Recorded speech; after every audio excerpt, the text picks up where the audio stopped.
আগের যুগের মেহমানরা আসলে জিজ্ঞাসা করতো নামাজের জায়গাটা কই, আর এখনকার মেহমানরা আসলে আগে জিজ্ঞাসা করে ফোন চার্জে দেওয়ার জায়গা কই। হ্যালো এভরিওয়ান, আসসালামু আলাইকুম। আপনারা সবাই কেমন আছেন? তো আজকে সকালবেলা হচ্ছে তো চিতু পরোটা বানিয়েছি, আর গতকালকের একটু ডাল ছিল, ডাল দিয়ে চিতু পরোটা সবাই খেয়ে নিলাম। তার সঙ্গে হচ্ছে এই তো চা। তো খাওয়া দাওয়া করার পরে হচ্ছে এই তো আজকে আমি আমার ছেলের স্কুলে যাব বেতন দিতে। তো আমি আমার মামাতো বোনকে রেডি করিয়ে নিলাম, সঙ্গে হচ্ছে মেয়ে। তো যাওয়ার পথে আবার ভাবলাম যে এবার বিড়ালের বাচ্চাগুলোকে ধরে নিয়ে গিয়ে ওইদিকে হচ্ছে ছেড়ে দেব, কারণ এর আগে হচ্ছে বিড়ালের বাচ্চাগুলো আমি আমাদের বাড়ির পাশেই ছেড়ে দিয়েছিলাম, আবার বিড়াল মুখে করে নিয়ে আসছে বাচ্চাগুলোকে।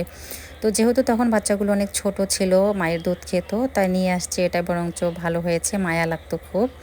আবার এখন কিন্তু একটু বড় হয়েছে, আর এত পরিমাণে বিরক্ত করে বাসায়, কি আর বলবো, যেখানে সেখানে একেবারে পায়খানা করে রেখে দেয়, একেবারে খুবই বিরক্তিকর। আর আজকে অনেক খারাপ লেগেছে, অনেক জায়গায় একেবারে নষ্ট করে ফেলেছে।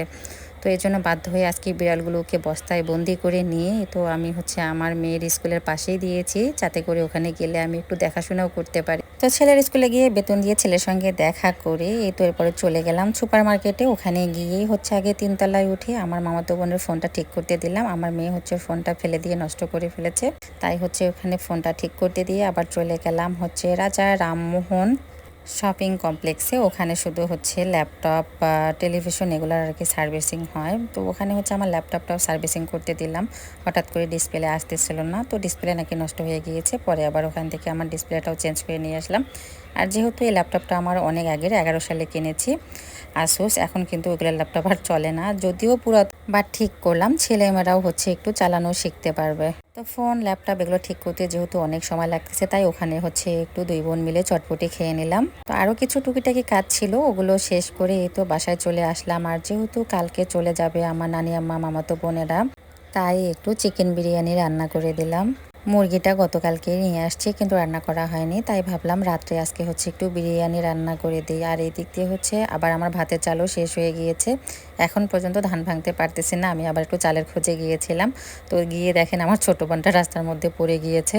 ও হচ্ছে ধ্যাপো বেগম, খালি ধুপধুপ করে পড়ে, আমাদের গ্রাম্য ভাষায় একটা কথা বললাম। তো যাই হোক, এদিক দিয়ে হচ্ছে এই তো বিরিয়ানি রান্না আমার শেষ হয়ে গেল। তো রেসিপিটা নেক্সট টাইমে দেব, এর আগেও অবশ্য আমার অনেক ভিডিওতে দেওয়া আছে। তো কেমন লাগলো আজকের আমার চিকেন বিরিয়ানি রান্নাটা আপনাদের কাছে অবশ্যই কমেন্টসে জানাবেন।